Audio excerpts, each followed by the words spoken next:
Celeste Mercer believed the morning of the V9 Aurora launch would be the single greatest day of her professional life. 300 electric vehicles gleamed under the showroom lights of Mercer Volt Motors, each one a masterpiece of brushed aluminum and silent engineering, each one priced at over $300,000, and each one representing a piece of the $100 million fleet she had spent 4 years building from the ground up. The investors had already arrived. The press had set up their cameras. The test drive routes through downtown Austin had been mapped and approved.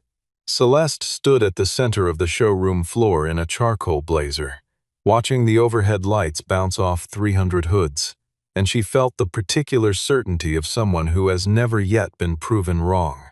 Then that morning came, and every single vehicle sat dead, screens glowing red, batteries locked, refusing to start.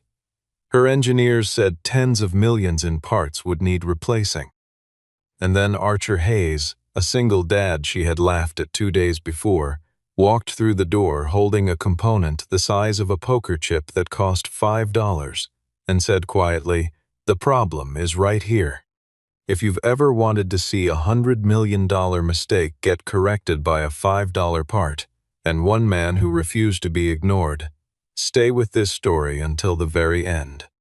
Mercer Volt Motors had been Austin's most-watched startup for 3 years running. Celeste had founded it at 32 after leaving a senior engineering position at a larger manufacturer, convinced she could build a luxury American EV that combined European refinement with domestic durability.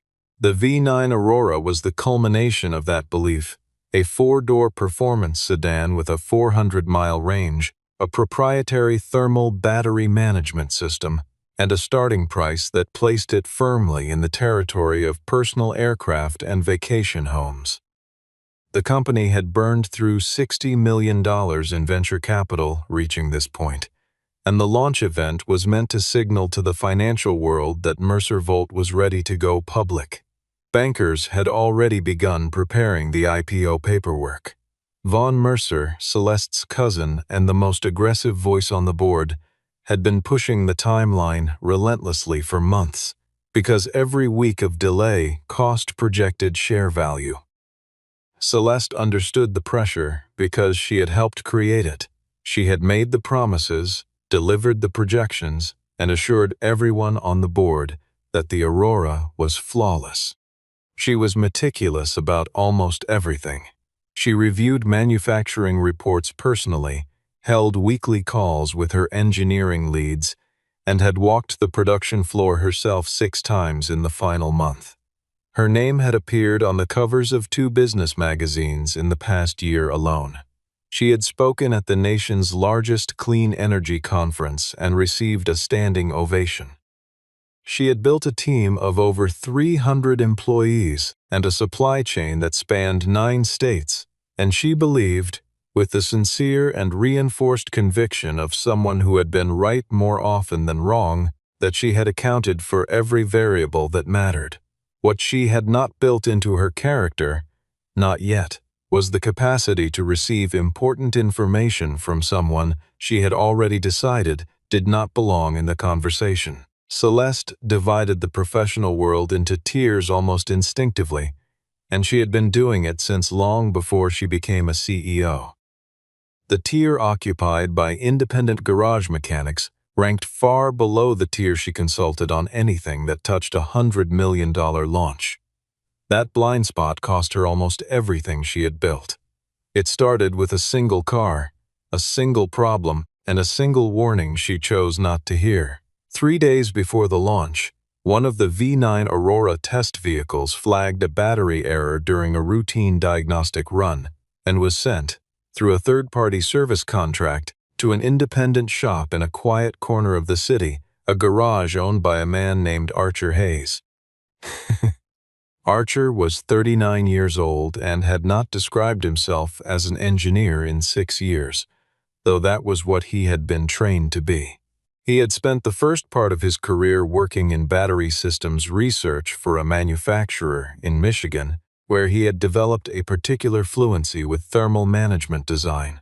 the science of keeping high-voltage cells within safe temperature ranges during charge and discharge cycles. He had been good at it. Good enough, in fact, that he might have stayed in that world indefinitely, if the world had not changed on him without warning. His wife, Paige, had died of an aggressive illness when their daughter was 3 years old, and Archer had made the decision quickly and without regret. He would not raise Piper in an apartment while someone else raised her during the hours that mattered. He moved back to Austin, where Paige's family still lived, opened a one-bay garage, and built a quiet life around work he could control and a daughter he could be present for. The garage was modest. 2 lifts, a wall of diagnostic equipment, a shelf of technical manuals organized by system type, and a whiteboard covered in Piper's drawings of robots and electric motors. She had a particular fondness for cross-section diagrams of things that spun or discharged current, which Archer took as evidence she had inherited something of his wiring. She was 9 now, sharp-eyed and talkative, and she spent her after-school hours doing homework on a stool beside her father's workbench, occasionally asking questions about whichever vehicle was on the lift that afternoon, while he diagnosed problems other shops had already given up on. It was the kind of work Archer was built for: methodical, patient, free from the pressure of quarterly reports and performance reviews, and the particular exhaustion of having to justify his conclusions to people who had already decided what they were going to believe.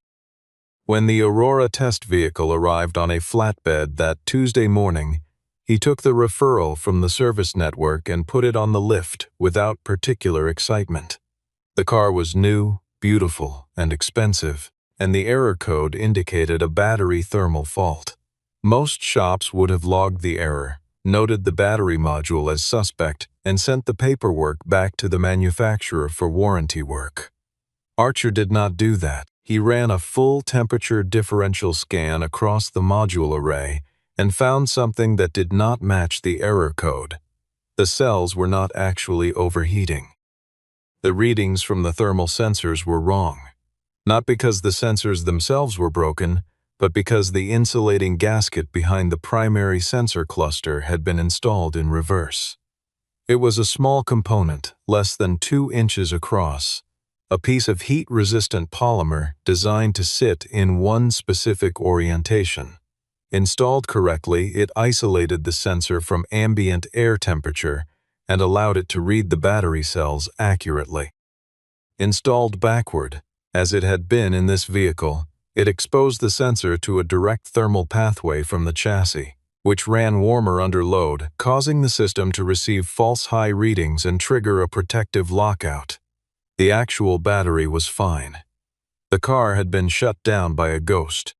Archer documented everything carefully, measured temperature differentials at 6 points across the module array, photographed the gasket in its incorrect position, and again, after correction, noted the part number, the lot number stamped on the gasket's edge, and the correct installation orientation as specified in the component's own technical sheet. He replaced the gasket with a correctly oriented unit from his own stock, a component that cost him $4.80 wholesale, cleaned the sensor contact point with a small brush, closed the housing, connected the slow charge adapter to override the lockout protocol, and initiated a thermal reset cycle. The Aurora's dashboard, which had been showing a red thermal fault since the error was triggered, cleared itself within 4 minutes. He drove it around the block twice. The system held at normal readings the entire time. Then he sat down at his desk while Piper colored beside him, and he wrote a detailed warning to Mercer Volt's service contact. If the Aurora test fleet had been assembled from the same production batch and the same component lot, there was a significant probability that multiple vehicles contained the same inverted gasket. If those vehicles were fast-charged simultaneously overnight before the launch event, every one of them would trigger the same thermal lockout. He included his temperature data, his photographs, the lot number, and his recommended fix. He sent the report, returned the car, and went back to work. He assumed someone would check. He was wrong. Delaney Brooks was Celeste's executive assistant, though the title undersold what she actually did.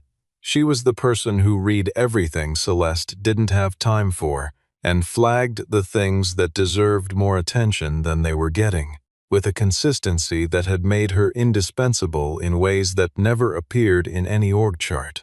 When Archer's service report arrived in the company's external warranty inbox, the routing system assigned it to a junior coordinator who forwarded it to Bryce Langston, the production director, who scanned it, labeled it low priority, and moved on. Delaney found it 2 days later while auditing the pre-launch service queue, and she paused on it longer than the coordinator had. The data was precise, the photographs were clear. The temperature differential analysis was not the work of someone guessing. It was the work of someone who understood battery thermal architecture at a level that made her uncomfortable with the dismissal. She forwarded it to Celeste with a single note. This one might be worth a phone call. Celeste read it between meetings and decided it warranted a visit. Not because she believed it. She had Bryce's assurance that the Aurora had passed all internal QA checks, and she trusted Bryce, but because she wanted to see for herself what kind of person was making this kind of claim 2 days before her launch. She arrived at Archer's garage the next morning with Bryce beside her, dressed as if she were visiting a construction site. Practical shoes, no jewelry, a posture that communicated she was there to assess, not to be impressed. The garage was smaller than she expected. The lift was older. The tools were organized with a neatness that she noted and then set aside. Archer was under a different vehicle when they arrived, and he stood up without hurry, wiped his hands, and looked at her with an expression that was neither nervous nor deferential. That, more than anything else, unsettled her slightly. He walked them through his findings the same way he had written them. Measurements first, photographs second, explanation third. He showed her the inverted gasket, demonstrated the thermal pathway, explained the lockout trigger. His voice was even and unhurried, the voice of someone explaining a thing they understand completely. Bryce interrupted twice. The first time to question whether Archer's diagnostic tools were calibrated to Mercer's specs. The second time to suggest, with barely concealed condescension, that an independent shop mechanic was perhaps not positioned to assess the failure modes of a proprietary battery management system designed by a team of 30 engineers with advanced degrees. Archer did not raise his voice. He looked at Bryce for a moment, then turned back to Celeste. "The system doesn't care about the team's credentials," he said. "It reads what the sensor tells it. The sensor is reading the wrong thing. That's not an opinion. It's a measurement." Celeste looked at the data on his workbench. She looked at the garage. She looked at the man in front of her who had no corporate title and no financial stake in being right, and she made a decision she would spend a long time rethinking. She told him she appreciated the thoroughness. She told him Mercer's internal team would review the findings. She told him that she could not delay a $100 million launch event over a single third-party report about a component that cost less than a fast food lunch. She said it calmly and professionally, and it landed in the room the way a closed door does. Archer did not argue. He looked at her steadily and said, "A $300,000 car can still be killed by a $5 part. I hope your team finds something different when they look." Celeste nodded once, and she and Bryce walked back to the car. On the drive back, Bryce said the man was clearly trying to manufacture relevance for his shop. Celeste said nothing, but she also said nothing to her engineering team about running the additional check. The night before the launch was the most beautiful the showroom had ever looked. The facility had been converted into an event space, white draping along the walls, track lighting positioned to make every curve of the Aurora's body look sculptural, a stage at the far end where Celeste would speak, before the first test drives began at 9 the following morning. 300 vehicles were arranged in 12 precise rows, each one plugged into a Level 2 fast charging station to ensure full range for the morning demonstration. Investors moved through the space with glasses in hand, photographing the cars, running their palms along the hoods. Journalists from 3 national automotive publications were given early access and filed preview pieces that evening that used words like defining and watershed. Vaughn worked the room with practiced ease, talking valuations with anyone who would hold still long enough, his eye always moving to Celeste for confirmation that everything was proceeding as planned. Behind the showroom floor, in the service corridor that ran along the back of the building, 3 technicians noticed something during a final walk-around. 4 vehicles in the 3rd row were showing a soft amber thermal advisory.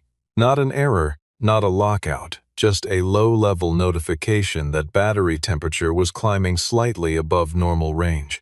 They flagged it to the shift supervisor, who flagged it to Bryce. Bryce looked at the readings, looked at the timeline, and told them to clear the notifications and continue the charge cycle.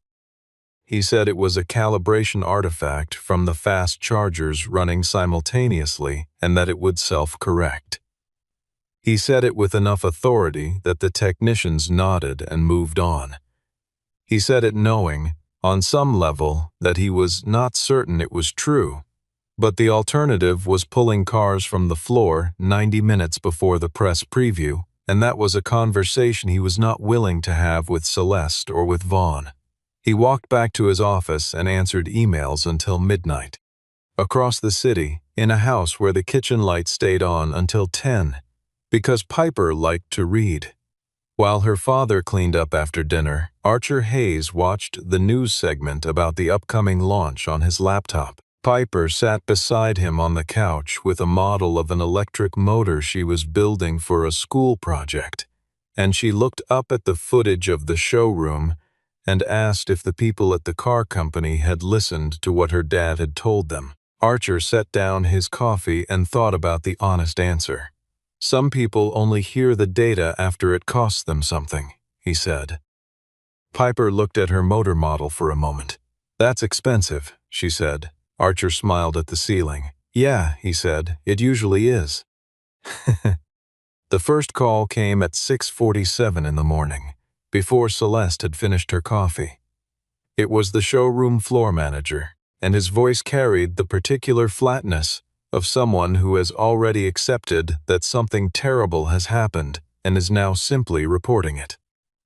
The vehicles were not starting.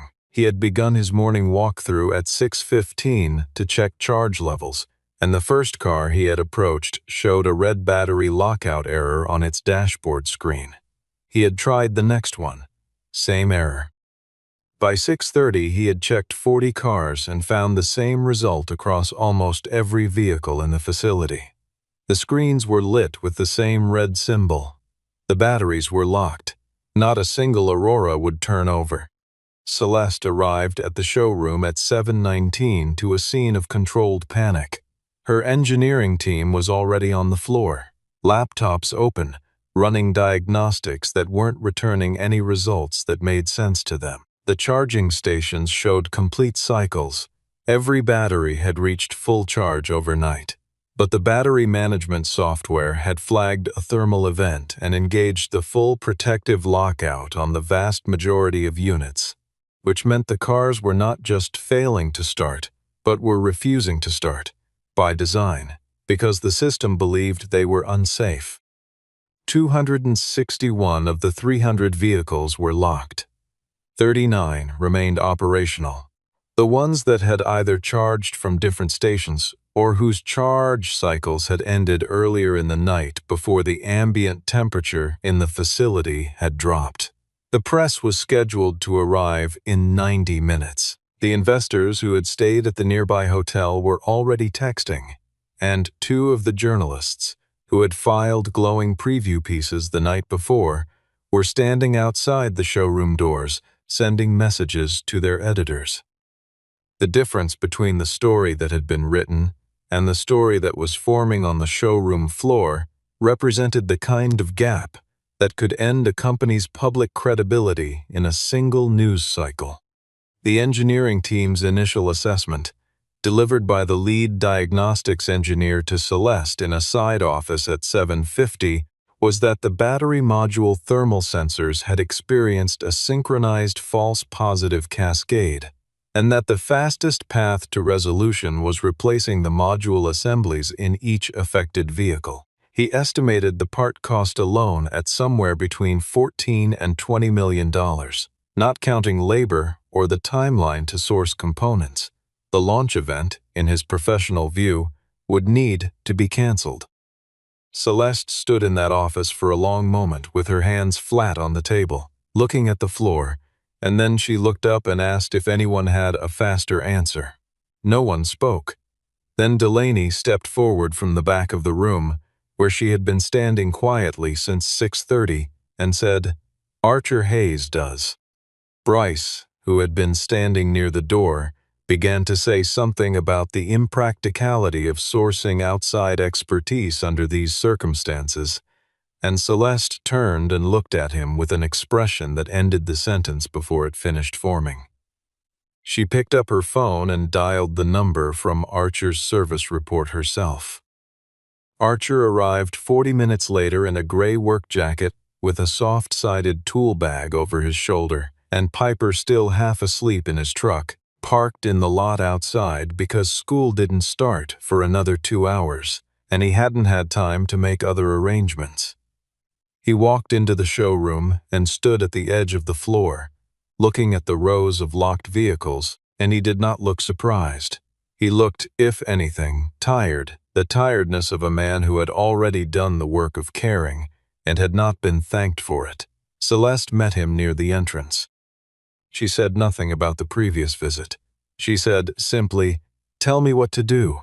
It was the most difficult sentence she had spoken in years. Archer asked her to identify the vehicle with the most severe error codes, the one that had locked earliest and hardest. They walked together to a dark blue Aurora in the 5th row, and Archer crouched beside the front wheel well and opened the lower service panel. He plugged his own diagnostic reader into the port and ran a temperature differential scan. The result came back in 40 seconds. The actual battery cell temperature across the module was 61 degrees Fahrenheit. Cool, stable, nowhere near the 85-degree threshold that should trigger protective lockout. The sensor was reading 92. The gap between reality and the system's belief about reality was 31 degrees, driven entirely by the inverted gasket feeding ambient chassis heat directly into the thermal sensor's reference pathway. Archer stood up, turned to the cluster of engineers watching him, and explained this in the same even tone he had used in his garage 2 days before. This time no one interrupted. He opened his tool bag and removed a correctly oriented replacement gasket. He had brought a supply of them, anticipating exactly this, along with a contact cleaning brush and a slow charge adapter. He popped the sensor housing, extracted the inverted gasket with 2 fingers, seated the replacement in its correct orientation, cleaned the contact face of the sensor, closed the housing, connected the slow charge adapter to override the lockout protocol, and initiated a thermal reset cycle. The Aurora's dashboard, which had been glowing solid red for 9 hours, flickered once. Then the lockout symbol disappeared. Then the main system came online. Then the car chimed, the soft, welcoming tone it played every time a driver approached, and Celeste, watching from 3 feet away, felt something move through her chest that she could not immediately name. It was not relief. It was something older and harder. The sensation of understanding, arriving too late, exactly how wrong she had been. The engineers around her were silent for 3 full seconds. Then the lead diagnostics engineer said, very quietly, "The same fix works on every car?" Archer looked at him. "Every car with the same inverted gasket, yes," he said. "Check the service timestamp and batch number. If they all came off the same assembly line in the same production window, they'll all have it." What followed was 4 hours of methodical, unglamorous work. Archer described the procedure once, in precise steps, and then walked the engineering team through 2 complete examples until he was satisfied they could replicate it reliably. He showed them how to read the differential scan, how to identify the inverted gasket by feel without removing the housing first, how to sequence the slow charge reset to avoid triggering a secondary lockout. The engineers, men and women with advanced degrees and high salaries, people who had spent months testing this vehicle, followed his instructions without argument. The results were too consistent to argue with. Each car they opened had the same gasket. Each car they corrected came back online. By 9:30, 60 vehicles had been cleared. By 11, it was 140. By 1 in the afternoon, 212 of the 261 locked vehicles were operational, with the remainder still in progress. Celeste moved through the floor during those hours in a state she would later describe as a kind of forced education. She watched Archer answer questions from the technicians with a patience that never wavered, watched him catch a mistake in the procedure twice and correct it without embarrassment or drama, watched him sit on the concrete floor between vehicles and sketch a diagram on the back of a work order to explain the thermal pathway to an engineer who was struggling with the concept. She watched Piper, sitting in a folding chair near the service corridor entrance, doing homework with noise-canceling headphones and the complete composure of a child who had watched her father be the smartest person in the room before and knew the posture that came with it. At some point mid-morning, Celeste stood near one of the fixed vehicles and realized that Archer had not said, "I told you so," in any form. Not with words, not with expression, not with posture. He was simply working, because the work needed to be done, and he was the one who could do it. That absence, the absence of any need to be seen to be right, was more devastating than any accusation could have been. She also realized, watching the batch numbers line up on the diagnostic sheets, that every single affected vehicle traced to the same production run, the same assembly shift, and the same component lot. This was not a random defect. This was a pattern that had been visible in the production data before any of these cars had left the factory. Someone had seen it, and someone had decided not to stop. Delaney had been pulling records since 7 in the morning, and what she brought to Celeste at 2 in the afternoon was not a summary. It was documentation, a service log from the assembly facility dated 11 days before the launch showing a floor technician's written report. Thermal sensor gaskets, assembly line C, lot 7 Delta, possible inversion error, recommend verification before vehicle release. The report had been submitted through the standard quality control channel. It had been reviewed by Bryce Langston. It had been stamped with a status code that translated, in Mercer's internal system, to "Reviewed, no safety impact, proceed." The assembly line had not stopped. The lot had not been recalled. The vehicles had been completed, transported, and plugged in overnight to be ready for a launch that Vaughn had told the board was non-negotiable. Archer was the one who looked at the documentation without surprise. "The defect wasn't the dangerous part," he said, when Celeste spread the pages on the conference table and looked at him. "Defects happen in every production run.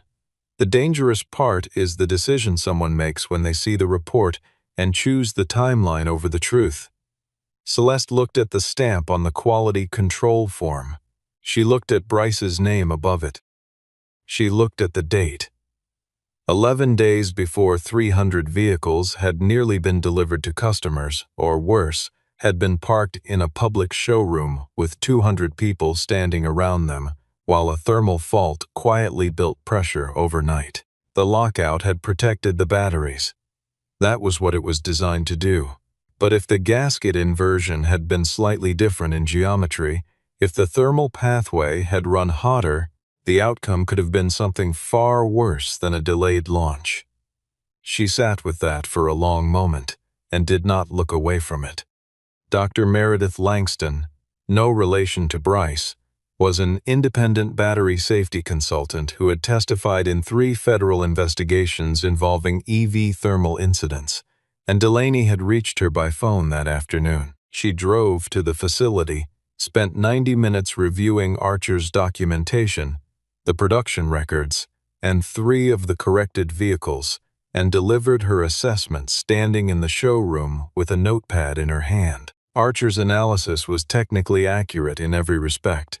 The failure mode was real and reproducible. The fix was valid.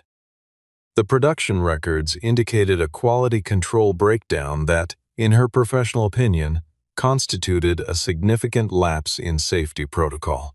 Not because the defect itself was catastrophic, but because the system designed to catch defects had been consciously bypassed by a person with the authority to stop the line and the motivation not to.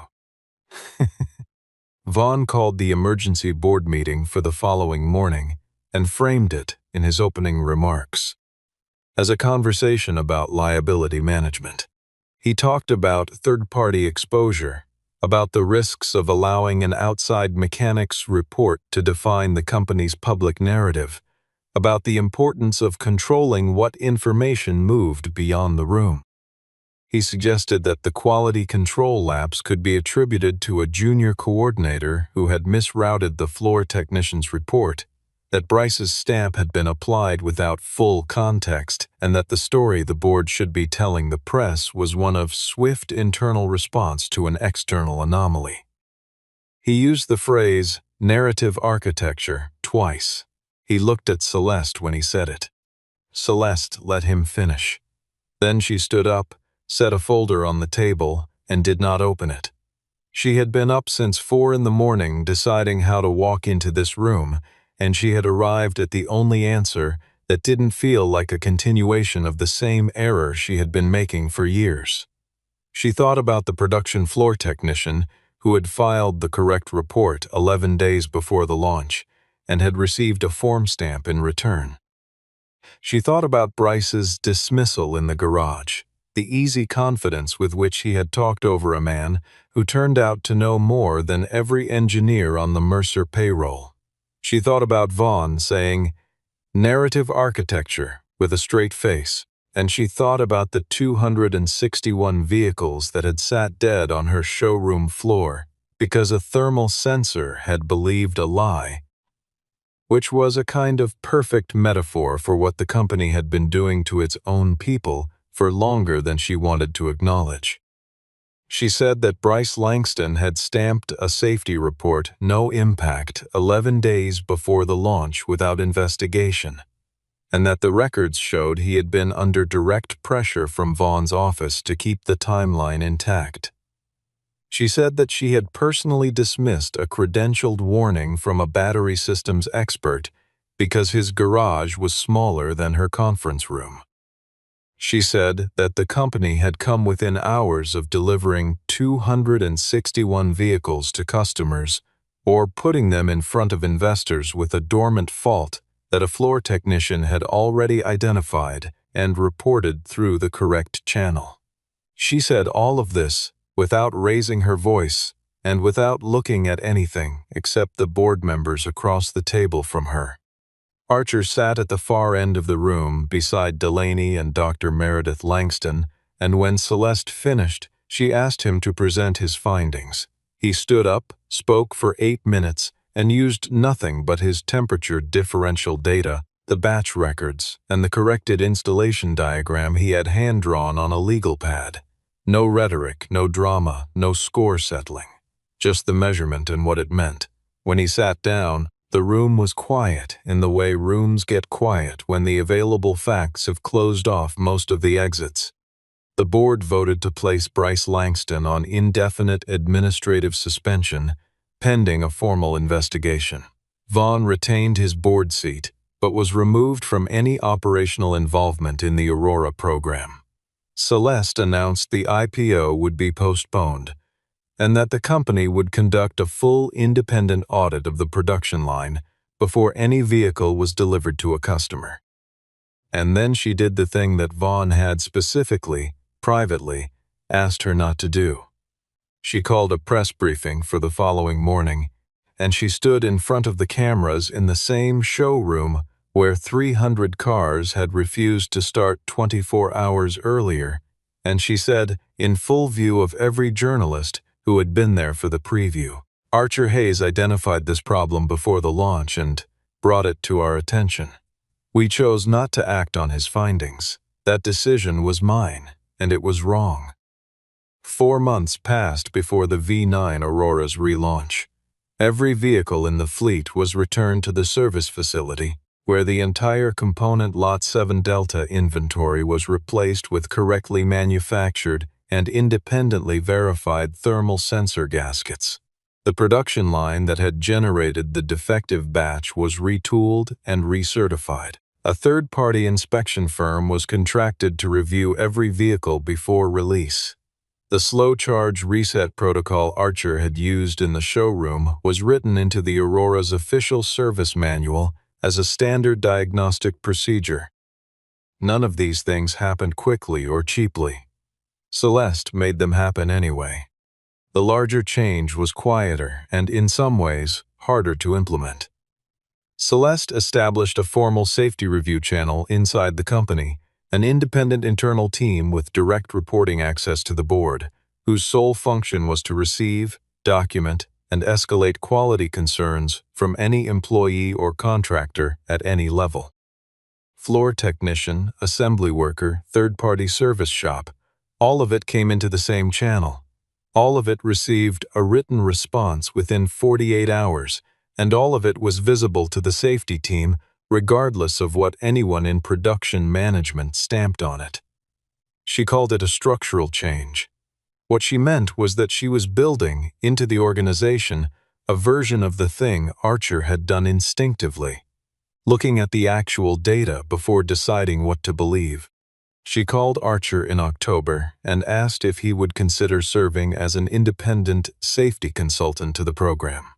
Not full-time, not with a title that would pull him away from his garage, but available for review cycles twice a year and reachable when the team encountered something they could not explain through the standard diagnostics. He asked what the compensation looked like. She told him.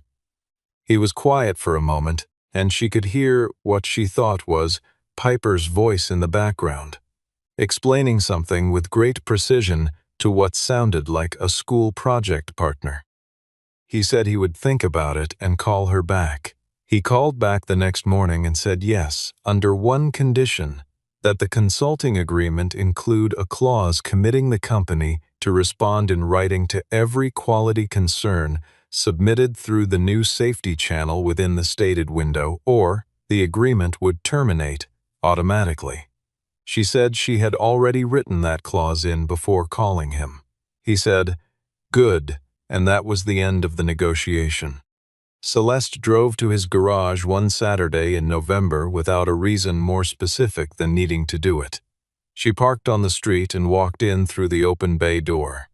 Archer was under a car, and Piper was at the workbench building something out of aluminum wire and small motor components that Celeste could not immediately identify.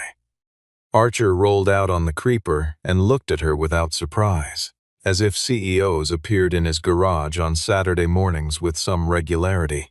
Celeste said she wanted to apologize outside of a professional context. She said she had dismissed his warning not because the data was weak, but because she had already decided, before looking at it, that the person delivering it didn't belong in the conversation she was having about her company. She said she had spent a long time building a world in which only certain voices counted, and she was working on dismantling it, but she wanted him to know she understood the specific cost of what she had done. Archer leaned against the lift and listened to all of it. When she finished, he said, "Next time someone brings you data, look at the data before you look at where it came from." He said it without heat. He said it like a man who had long ago stopped needing the people who wronged him to fully understand the weight of it. Celeste nodded. She thanked him. She drove home. The V9 Aurora relaunch was held in February, on a clear morning when the Austin light came through the showroom windows at the exact angle the architect had planned for. 300 vehicles, all clean and fully tested, all carrying the updated gaskets and the new service documentation, sat in their rows. The test drives ran on schedule. The press coverage was better than anything Mercer Volt had received before the first failed launch, partly because the story of what had happened, a floor-level technician's report ignored, an outside mechanic proved right. A CEO who stood up in public and acknowledged both failures without softening them, had circulated widely in the automotive and business press, and partly because a car that survives that kind of scrutiny and still drives the way the Aurora drove tends to generate its own kind of credibility. Reviewers used the word trust more than they used the word performance, which was not what Celeste had expected but turned out to be more valuable. The IPO was rescheduled for the following quarter. Vaughn did not attend the relaunch. His absence was noted by several people and commented on by none. Delaney was in the service corridor at 7 in the morning when a young technician approached her with a tablet showing a minor calibration discrepancy on 2 of the vehicles in the back row.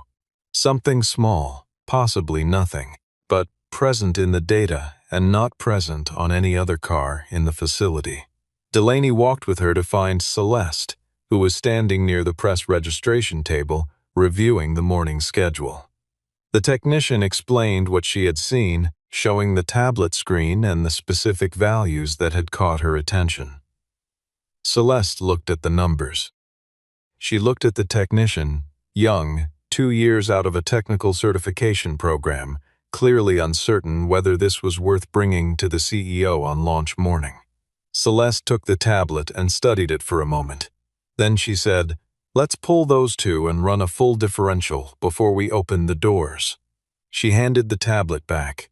The technician nodded and left at a near run to get her equipment. Delaney looked at Celeste. Celeste looked at the floor, then back up. "Show me the data first," she said, not to Delaney but to herself, quietly, like someone reminding themselves of something they had paid a very high price to learn. That was the thing about what Archer Hayes had done. Not just in the showroom, not just with the $5 gasket and the slow charge reset, and the 8 minutes of clear-eyed testimony in front of a board that would rather have blamed someone disposable. What he had done by being right in a way that could not be argued with, and by being decent in a way that did not require anything from anyone, was make it harder for the people around him to remain the version of themselves that had dismissed him.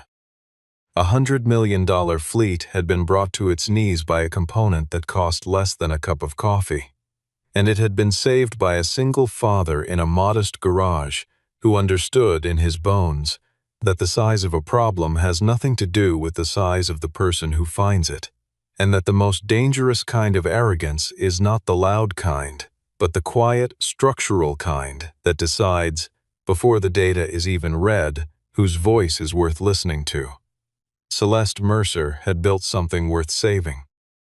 It turned out that saving it required, first, the humility to admit she had nearly destroyed it herself, and the wisdom, hard-won and expensive, to listen to the one man who had known exactly where the damage was before anyone else was willing to look.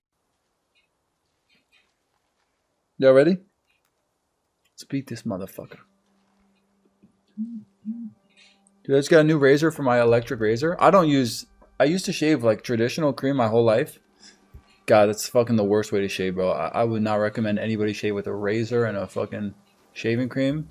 Fuck that shit. Get the Philips Norelco for $30. Bro, it shaves all the way because I have brown, you know what I'm saying? Brown skin and white skin and brown hair. So it's going to stick out like crazy, but that shit is so clutch, bro. You can replace the blade, like, it says every 4 months, but